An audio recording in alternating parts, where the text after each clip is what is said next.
Bonjour à tous, soyez les bienvenus dans votre Info News, voici les titres. Nassima Dindar et son avocat, maître Jean-Michel Balou, ont convié la presse cet après-midi suite aux différentes publications du Journal de Lille concernant sa villa du bas de la rivière. Pour la présidente du département, l'acquisition en 2008 n'avait rien d'illégal. Son avocat a par ailleurs indiqué qu'une plainte a été déposée contre le directeur de publication du GIR ainsi qu'un journaliste ayant participé à cette investigation. On écoute la sénatrice et son avocat. J'ai voulu démontrer que non seulement cette société n'a jamais rien obtenu de ma mandature, de 2004, année de ma prise de fonction en présidente du conseil départemental, jusqu'à 2017, ni la société Kadji, ni la SPAD, ni la société Ravat ou Dindar n'a obtenu, preuve à l'appui, puisque vous étiez là, et vous pouvez aller le constater avec constat d'huissier, quoi que ce soit de la part du département de la Réunion. On nous dit qu'il n'y a pas de facture, on a montré toutes les factures. On nous dit qu'il n'y a pas eu de paiement, on a montré tous les chèques. On nous dit que le terrain a été payé à un prix anormal, on a démontré que ce n'était pas vrai.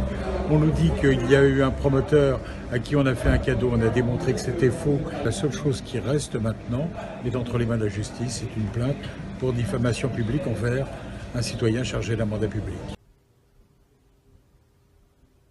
Les attaques de chiens errants sont devenues insupportables pour les éleveurs du sud de l'île.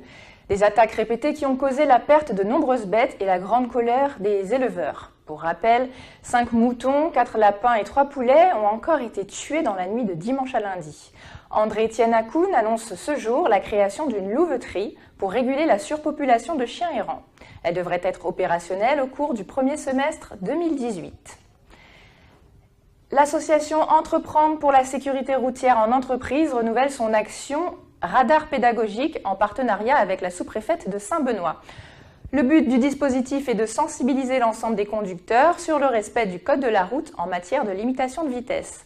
Un radar pédagogique a donc été installé à Saint-Benoît sur la RN2 dans le sens sud-nord, secteur Beaufort-Bras-Fusil, de 10h à 15h.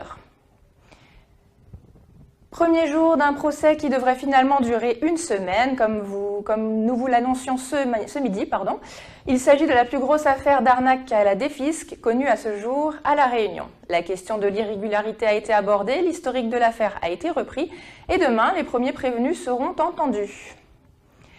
Dans son dernier numéro, le mensuel Science et Avenir consacre un reportage au chantier de l'extrême de la nouvelle route du littoral. L'article y précise le rôle de la barge Zourite et souligne le défi technologique auquel le céphalopode est confronté pour transporter les différentes pièces des piles. Malgré les prouesses techniques, le magazine insiste sur le prix de la route requalifiée la plus chère du monde. La revue donne également la parole à François Payette, porte-parole d'Alternative Transport Réunion, qui remet en cause le choix de l'infrastructure. Votre Info News est terminée. Retrouvez vos articles complets sur www.info974.com. Continuez à nous faire part de vos témoignages. Très belle soirée à tous et à demain.